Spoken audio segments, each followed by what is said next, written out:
Hello everyone. We have seen in our previous lecture the structure of endoplasmic reticulum and its two types, rough endoplasmic reticulum and smooth endoplasmic reticulum. It was a long lecture, a lengthy one.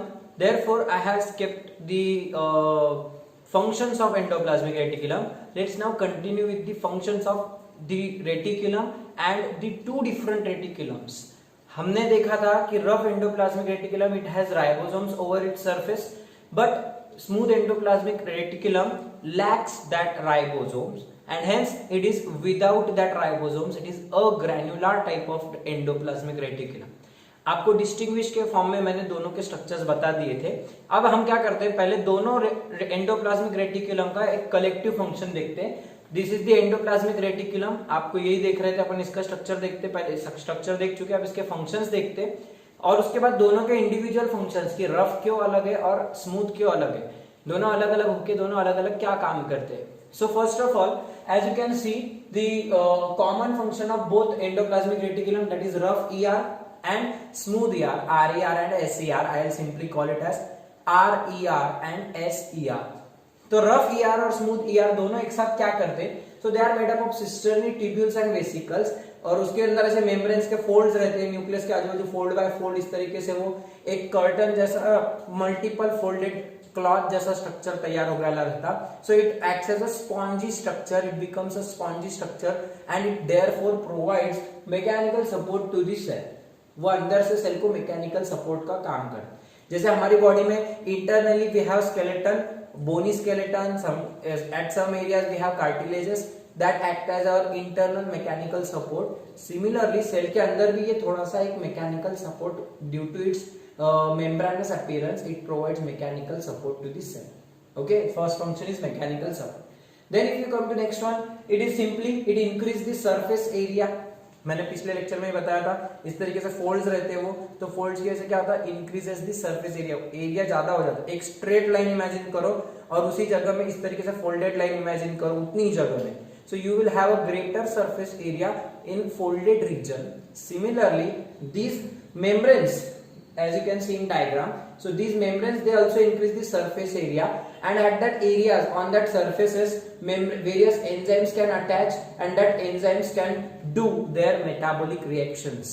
तो enzymatic action होती है वहां पे, अलग अलग चीजों का conversion होता है किसी और सब्सटेंसेस में, किसी का ब्रेकडाउन होता है, किसी का सिंथेसिस होता. तो ये जो एंजाइमेटिक रिएक्शंस है वो अंदर से भी होती, बाहर से भी होती, दोनों तरफ चलते रहते, with in the membrane, outside the membrane. So therefore they increase and provide this increase the surface area for enzymatic reaction. Okay, next function is simply it produces the nuclear membrane. अगर nucleus का कुछ loss हो गया, nuclear membrane कहीं से loss हो गया, कहीं से छींच गया, वहां से कुछ टूट गया या फिर फूट गया, कुछ टुकड़ा निकल गया, क्या न्यूक्लियर मेम्ब्रेन किसी तरह रीजन से, सो वहां पे उसको रिपेयर करने का काम भी एंडोप्लाज्मिक रेटिकुलम करेगा. Because it is most close to the nucleus, it is simply attached to the nuclear membrane, arise हो रहा हूँ nuclear membrane से. So nuclear membrane को कुछ loss हुआ तो that nuclear membrane will be repaired, will be produced by this ER. Okay, formation of nuclear membrane. And lastly, transport within the cell. Nucleus में से जो कुछ भी निकलेगा या फिर राइबोसोम, अपने राइबोसोम जो कुछ भी बनाएंगे RER में, SER में जो सब्सटेंस तैयार होगा, that substances are packed into small circular rounded vesicles. उसके अंदर पैक होंगे और वो वेसिकल्स निकल के दूसरी जगह जाएंगे. ओके, हम ER गोल्गी बॉडी इनको मिला के किस तरीके से वेसिकुलर ट्रांसपोर्ट होता है वो हम गोल्गी बॉडी में देखने वाले, तब आपको ये ट्रांसपोर्ट वाला फंक्शन ठीक से क्लियर हो जाएगा. क्योंकि मैं अभी के लिए इसको रोक के रख रहा हूं, अभी बस याद रखो it helps in intracellular transport और transport within the cell. Cell में से किसी मॉलिक्यूल को ट्रांसपोर्ट करने के लिए वेसिकल्स जो रखते पैक करके भेजता वो, so it helps in that transport of material within the cell. Okay, these are the common functions of both the ER, दोनों का ये काम. लेकिन अगर मैं इंडिविजुअली बात करूं, जो नीट में बहुत बार पूछ चुके कि इंडिविजुअली फंक्शन RER का क्या है, SER का क्या है, तो मैं डिस्टिंग्विश के फॉर्म में बहुत अच्छे से लिखा हुआ है, सारे फंक्शंस कलेक्टिव आपके सामने हैं. मैं एक एक आपको एक्सप्लेन कर रहा हूं, आपका काम है इसको नोट डाउन करना. मैंने आपको टेबल किस तरीके से बनाना है वो आपको बता दिया है. At the and I will also provide the table, but आपको आपके हैंड रिटन में इस तरीके से लिख कर रखना. कॉमन फंक्शंस लिख लिया होगा, उसके बाद में आपको लिखना है functions of RER and functions of SCR. Okay, let's see the functions of RER. What is RER? It is rough endoplasmic reticulum having ribosomes over its surface. Okay, ribosomes with their larger subunit, that is 60S subunit, they are attached to the cavity present in the RER with the help of proteins riboforin 1 and riboforin 2. याद आया, पिछले lecture में मैंने बताया था, ribosomes are attached with the help of riboforin proteins to the rough ER, and therefore ribosomes are protein factory of cell. Their function is to synthesize protein. तो ribosomes proteins तो बनाएंगे, and that proteins will be transported, will enter the RER, and hence RER will also help in protein synthesis. Ribosome जो protein बनाते हैं वो proteins को थोड़ा सा चेंज करने का, उसको मॉडिफाई करने का, उसको कुछ तो भी चेंजेस करने का काम तुम्हारा आरईआर करेगा। It will help in protein synthesis and transport of that protein. Again transport function. Protein बनाकर वही तो नहीं रखने हैं हमें, वो प्रोटीन को कहीं ना कहीं और भेजना है, किसी काम के लिए उसको बनाया गया है, तो जहां जरूरत है वहां तक पहुंचाने का काम आरईआर। आरईआर उस प्रोटीन को पैक करेगा, एक वेसिकल तैयार होगा, वो वेसिकल बबल के जैसा निकलेगा, स्विम होते होते साइटोप्लाज्म के थ्रू जहां जरूरत है, जैसे कि माइटोकॉन्ड्रिया, क्लोरोप्लास्ट या किसी और सेल ऑर्गेनेल में लाइसोसोम वगैरह वहां तक पहुंच जाएगा। Okay, so it will help in protein synthesis and transport of protein. ठीक है, दूसरा function, again this function I will explain this function in Golgi body. आपको वहां पे गोल्गी मेडिएटेड ट्रांसपोर्ट जब मैं बताऊंगा तो आपको समझ में आएगा, इसकी बहुत अच्छे से डायग्रामेटिक आपको एक्सप्लेन हो जाएगा कि कैसे ट्रांसपोर्ट का फंक्शन कैसे होता है। Okay, now next one is, it is the formation of SCR. ये तो मैंने आपको पहले ही डिफरेंस में बताया था। RER is formed from nuclear membrane and SCR is formed from RER. याद आ रहा है, न्यूक्लियर मेम्ब्रेन से आरईआर बनता और आरईआर से एससीआर बनता। ठीक है, so it is helpful in formation of SCR. Then it produces lysosomal enzymes. Lysosomal enzymes, lysosome is the suicide bag of cell. It will have hydrolytic enzymes. We'll study the structure of lysosome. तो उसके अंदर जो hydrolytic enzymes है, hydrolytic enzymes means they will help in lysis, break down, hydrolysis of substances, तोड़फोड़ करेंगे, destruction carry out करेंगे। तो उन एंजाइम्स को कहां पर बनाया जाता है? That enzymes are produced by RER and they are transported to lysosome, so it produces lysosomal enzymes. Okay, then next one is the formation of three important structures. ये एमसीक्यू तो बहुत बार पूछा हुआ है एआईपीएमटी एम्स की पुरानी exams में, तो इसके लिए मैंने अलग कलर से लिखा, आपको भी नोट करके रखना है। Formation of these three structures are ergastoplasm, microsomes and Nissl's granules. Orgastoplasms, write down the spelling, orgasto, ERGASTO, plasm, PLASM, orgastoplasm, microsomes and Nissels, NISSL apostrophe S, granules। क्या है तीन चीजें? देखो, आरईआर से ये तीन चीजें बनती, दिमाग में बिठा लो। Ergastoplasm is produced from RER, Nissl's granules are nothing but RER, microsomes are the fragments of RER. समझ रहे क्या? ये एमसीक्यू बिल्कुल मिलेंगे बेटा आपको, ये मैं ऐसा गारंटी से बोलता, आपको ये एमसीक्यू जब मिलेंगे आप खुश हो जाएंगे कि सर आपने इतने अच्छे से बताया था, हमको याद आ गया तुरंत, हमने सही किया। अदरवाइज आपको ये एनसीईआरटी में दिया हुआ नहीं है, लेकिन एमसीक्यू तो आपको बिल्कुल मिलेंगे। बड़े बड़े क्लासेस के जो कोई भी नोट्स आप रेफर कर रहे होंगे और कोई आपके पास जो दूसरा मटेरियल होगा उसमें भी आपको ये क्वेश्चंस मिलेंगे। मैं सब कलेक्ट करके पूरा एक जगह पर दे रहा हूँ, this is not given in NCERT. ये बहुत स्टडी करके पूरा जमा किया हुआ है, तो आप पूरे के पूरे नोट करके रखो एक जगह पे। RER produces these three bodies. What are the three bodies or three structures? Orgastoplasm, microsomes and Nissels. What is orgastoplasm? Write down in one line. Orgastoplasm is the RER rich in RNA and ribosomes. RER and ribosomes. RER is the orgastoplasm is the RER, ऐसा RER, वो देखो membrane था इस तरीके से तुम्हारे, okay, यहाँ पे तुम्हारा राइबोसोम्स बैठा है मेम्ब्रेन पर, this is your RER, this are cisternae, okay.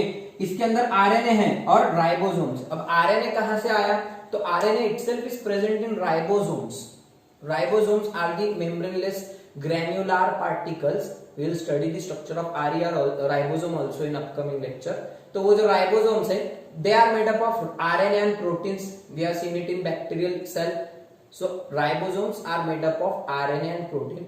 तो इतने सारे आरएनए रहते इसके अंदर, इतना ज्यादा आरएनए हो जाता कि जब तुम सेल को स्टेनिंग करके स्टडी करते सो उस टाइम पे क्या होता, ये जो आरईआर रहेगा, RER which is rich in RNA and ribosome, it will appear different, it will have different staining properties, even it will have different cytochemical properties, उसको कुछ अलग ही प्रॉपर्टीज रहेंगे, उसके रिएक्शंस अलग चलेंगे।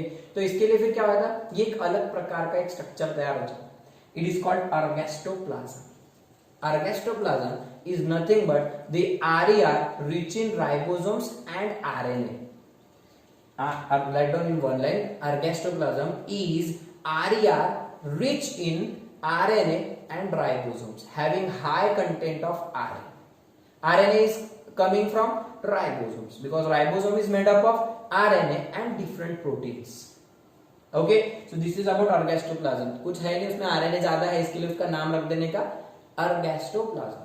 जो आरईआर में आरएनए ज्यादा है उसका नाम अर्गेस्टोप्लाज्म।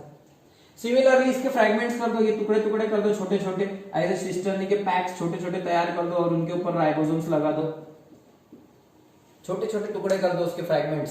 सो the fragments that are now produced they are called microsomes. Micro मतलब स्मॉल, राइट, सोमा मतलब बॉडी, तो small bodies of RER, fragments of RER, they will also have certain chemicals within them, ये सब chemicals उसमें भी रहेंगे। So they are fragments. क्या लिखने का इसके बारे में, fragments of RER, fragments of RER are microsomes. What about Nissel's granules? So Nissel's granules are the RER, again rich in your ribosomes and your RNA, and they are also present in neurons. Neuron के साइटोन में देखो आपको मैं diagram दिखा रहा हूं, आपने ये डायग्राम न्यूरॉन की देखी होगी। Neurons are your nervous cells, they help in generation and conduction of nerve electrical impulse across your body and they help in conduction of that impulse also. तो ये जो न्यूरॉन्स है इसमें एक्सॉन, आपने जो लॉन्ग थ्रेड लेके axon, उसको body है साइटोन।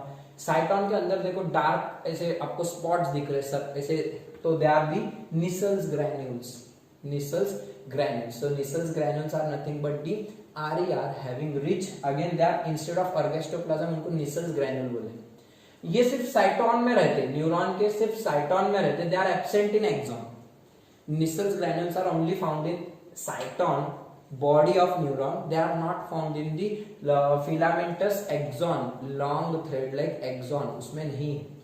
So Nissel's granules are most important structure here. They are found in neurons. This will come in your 2 chapters, structural organization in animals and nervous control and coordination, वहां पर 2 बार आएगा। तो Nissel's granules आपको मैं तब पूछूंगा, तो याद रखो Nissel's granules are nothing but RER। RER मतलब क्या है, उसमें राइबोसोम से, राइबोसोम्स में क्या रहता है, RNA। Okay, so these are the 3 structures that are produced by your RER। Okay, let's come to the functions of your SCR. अब एससीआर के फंक्शंस देखते हैं, रिवाइज कर लो ये फंक्शंस, इसके बाद एससीआर के फंक्शंस पे आते हैं। SCR is your smooth endoplasmic reticulum, it is without ribosomes, so there is no synthesis of proteins in it. Protein synthesis की बात करेंगे, प्रोटीन सिंथेसिस से एसोसिएटेड योर आरईआर। यहाँ पे क्या सिंथेसिस होगा, फिर synthesis of various lipids. NEET में आकर गया वाला क्वेश्चन है, लिपिड सिंथेसिस कौन से सेल ऑर्गेनेल में होता है, तो लिपिड सिंथेसिस का जो तुम्हारी जगह है it is your SCR. Lipids such as your glycolipids, phospholipids, ये कुछ सिंपल टाइप के लिपिड्स यहाँ पे तैयार होंगे, इनकी प्रोसेसिंग गोल्गी बॉडी में होंगी, but these lipids are produced here, fatty acids, glycerol, ये सब चीजें यहाँ पे तैयार होंगी। ओके, सो यहाँ पे प्रोटीन बनेंगे, यहाँ पे लिपिड्स बनेंगे। Okay, plus glycogen in liver, metabolism of glycogen in liver. Glycogen is the long chain polymer of glucose, glycogen is the long chain polymer of glucose, और ग्लूकोज जो है जुड़ जुड़ के ग्लाइकोजेन बनेगा।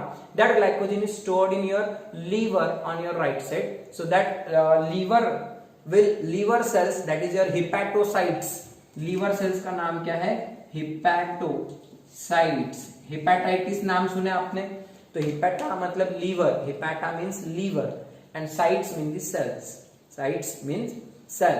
So liver cells or hepatocytes have abundant amount of SCR because it is involved in glycogen metabolism, synthesis of glycogen in liver.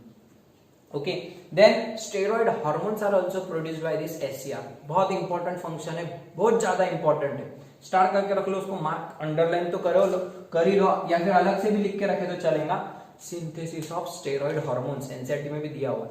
Steroid hormones such as your hormones that are not soluble in water, hormones that are not soluble in water. For example, your sex hormones, testosterone, estrogen, other hormones like progesterone, adrenaline. सुने क्या कभी ये नाम? तो इनमें से जो जो hormones, testosterone and estrogen, these are the male and female sex hormones respectively. Adrenaline is emergency hormone. It is secreted under emergency condition. For example, आपके पीछे दामिनी पथक की गाड़ी लग गई तो जो तुम्हारे पूरी बॉडी के रिएक्शंस बढ़ जाते हैं, एकदम कान तेज, दिमाग काम करना चालू, भागने की गड़बड़, रोंगटे खड़े हो जाते पूरे और डर के मारे भागते बस, हार्ट बीट बढ़ जाते एंड योर रेस्पिरेटरी रेट बढ़ जाता। That is due to the effect of adrenaline. It is called adrenaline effect. तो या कुत्ता पीछे पड़ गया, या फिर कोई तरीके की घबराहट हो रही, किसी डर गए तुम, सांप वाप दिख गया, कुछ हो गया, तो जो इमरजेंसी कंडीशन में सीक्रेट होता, that is your emergency hormone, that is your adrenaline. Okay, it is not soluble in water, it is a lipid hormone. It's a lipid hormone and that lipid hormone is a steroid structure, cholesterol जैसा इसमें कुछ structure रहेगा, steroid जैसे ring type का structure रहेगा इसका। So that hormones are produced here by SCR। तो जो टेस्टिस, ओवरी है, अदर जहां पर भी इस तरीके के स्टेरॉइड हार्मोन्स बनेंगे, एड्रिनल ग्लैंड, उन ग्लैंड्स के सेल्स में SCR बहुत ज्यादा रहेगा, उन ग्लैंड्स के सेल में SCR बहुत ज्यादा रहेगा, जहां पे तुमको एंजाइम्स बनाने के, because enzymes are mainly proteins, तो एंजाइम जहां पे सीक्रेट होंगे, जैसे कि तुम्हारे स्टमक वगैरह, इंटेस्टाइन वगैरह, डाइजेस्टिव सिस्टम, यहाँ पे बहुत सारे एंजाइम सीक्रेट होते थे, help in digestion, intestinal enzymes, gastric enzymes. So enzymes बनाने वाले सेल्स में RER ज्यादा रहेगा, और जो स्टेरॉइड हार्मोन बनाने वाले सेल्स है उनमें SCR ज्यादा रहेगा। क्या बोल रहा हूं मैं, ध्यान में आ रहा है? किस तरीके से डिस्टिंग्विश करके याद रखना है। The cells that are involved in secretion of enzymes, secretory function of enzymes, they will have more SCR, whereas the cells having secretory function of steroid hormones, peptide hormone वाला ये, पेप्टाइड मतलब proteins hormone, तो उधर भी RER रहेगा, लेकिन steroid hormone के लिए SCR। सिंपली इतना याद रखो, प्रोटीन बनाने वाला RER रहेगा, प्रोटीन सिंथेसिस, ट्रांसपोर्ट वगैरह से एसोसिएट RER, और लिपिड्स वाले जितने भी फंक्शंस रहेंगे उससे एसोसिएटेड तुम्हारा SCR। Clear?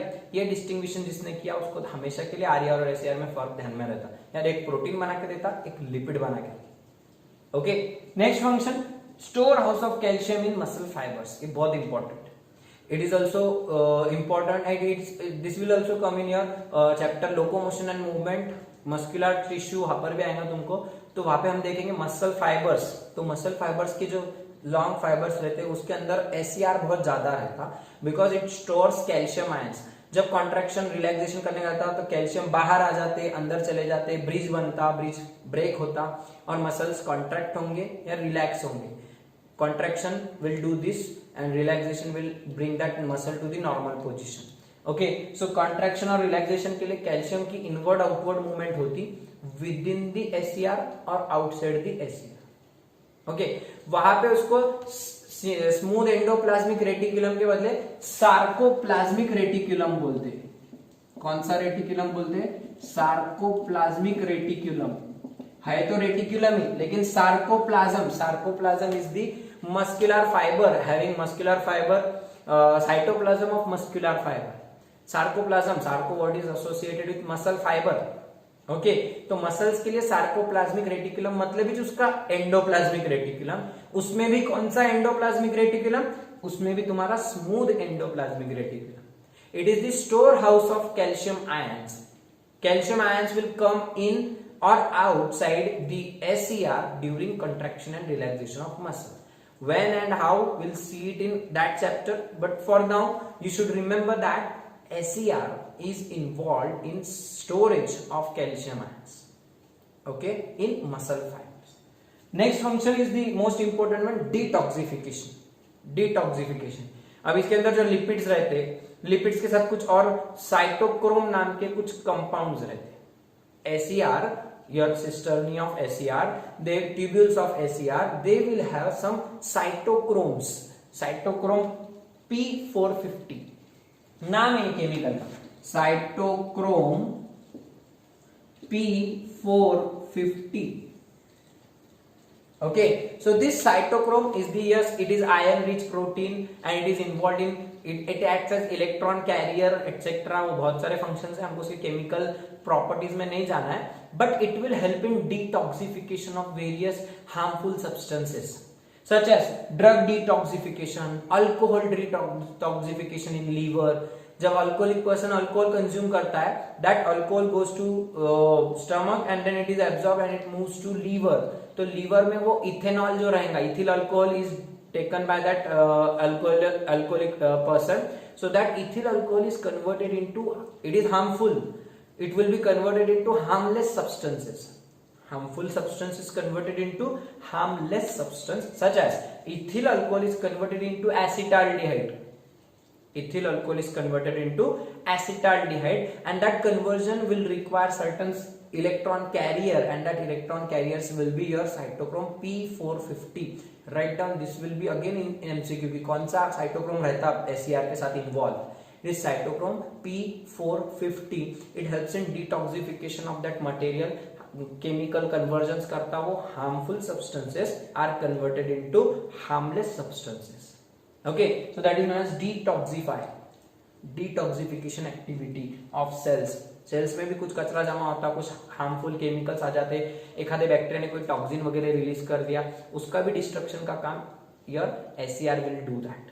Okay, similarly drug detoxification है, तुमने एक्सेस ड्रग्स ले लिए तो ड्रग्स को भी डिटॉक्सिफाई करने का काम लीवर करेगा. Alcohol detoxification in liver. Okay, it is done by SCR. कितने इंपॉर्टेंट है SCR, समझ में आ रहा है, RR से ज्यादा इंपॉर्टेंट है. Then formation of 3 structures by this, इसने 3 स्ट्रक्चर्स बनाए, वैसे इसने भी 3 स्ट्रक्चर्स बनाए. That 3 structures are myeloid bodies are in your retina. Myeloid, MYELOID, myeloid bodies in retina. Then your second is spirosomes, spiro, SPHE लो या फिर SPHAE, दोनों स्पेलिंग्स अलाउड है. SPHE या फिर spirosomes, यहां पर लिखता हूं स्पीरोजोम,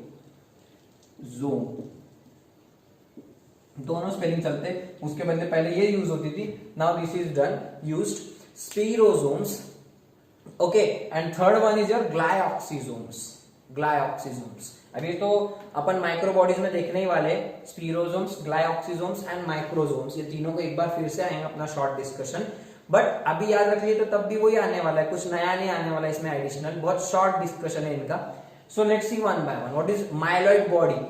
myeloid bodies are nothing but the photoreceptors in your retina. They are nothing but the photoreceptors in your retina. तो फोटोरिसेप्टर्स क्या रहते हैं? They identify the lights off different colours. जब तुम्हारी आंख में लाइट जाएगा इस तरीके से, एक लाइट रे जाएगा, दैट लाइट रे will enter through your lens. आपने आई का structure of eye ball you must have seen in 10th standard. तो आई बॉल जो रहता, तो यहाँ लेंस रहेगा. फॉर एग्जाम्पल डायग्राम देख लो, आपको जल्दी समझ में आएगा. आई बॉल में से जब लाइट अंदर जाएगा, so that light will strike on the retina. Retina is the your screen, and that screen is made up of photoreceptor cells. That cells will have SCR, and that SCR will be converted into myeloid bodies to identify the color.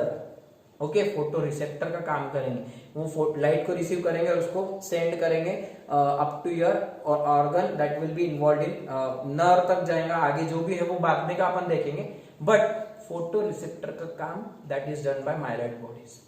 So myeloid bodies are nothing but modified SCR which act as photoreceptors in the retinal cells.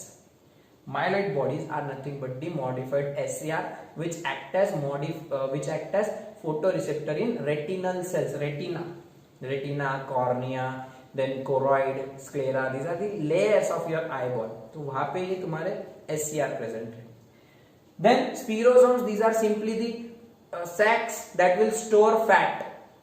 Spiro मतलब fat store करना और सोमा मतलब body, so they will store fat. Microsomes, fragments of RER, they will generally have proteins. Spirosomes, they will generally have fats. They will act as fat storage bodies. Okay, so जहाँ fat store होता body में, around your belly, so around your chest region etcetera, जहाँ पे fat storage होगा, ऐसे sales में generally तुमको स्पीरोसोम्स बहुत कॉमनली दिखाई दे. ओके, लास्ट है तुम्हारे glyoxysome, so they are also involve in the oxidation, reduction etcetera of your glycogen, fats etcetera. Fat से रिलेटेड है, फैट स्टोरेज वो भी करते, सिमिलर फंक्शन से। अच्छा, फैट्स मतलब ऑयल सी लिपिड्स एक प्रकार के animal fats. Okay, so fats are, यहाँ पे भी फैट, यहाँ पे भी फैट है। आई बॉल में तुम्हारे कलर आइडेंटिफाई करने का काम ये करेंगे। ओके, सो 3 स्ट्रक्चर्स ये बनाएगा, ergastoplasm, macrosomes and your Nissl's granule. और ये 3 structures your myeloid body, spherosomes and glyoxysomes, both are associated with fat storage and oxidation of fats, fatty acids. इसका function oxidation of fatty acids. So these are the functions of RER and SCR. We have also seen the common structure, common functions of both. Just remember all these functions. These are most important one. Don't get confused with them. मैंने अच्छे से कोशिश किया दोनों को distinguish करके explain करने की। आप भी इसी तरीके से याद रखो, आपको एमसीक्यू सॉल्व करने टाइम बहुत काम आएंगे। Okay, we'll start with Golgi body and other part of endomembrane system in our next lecture.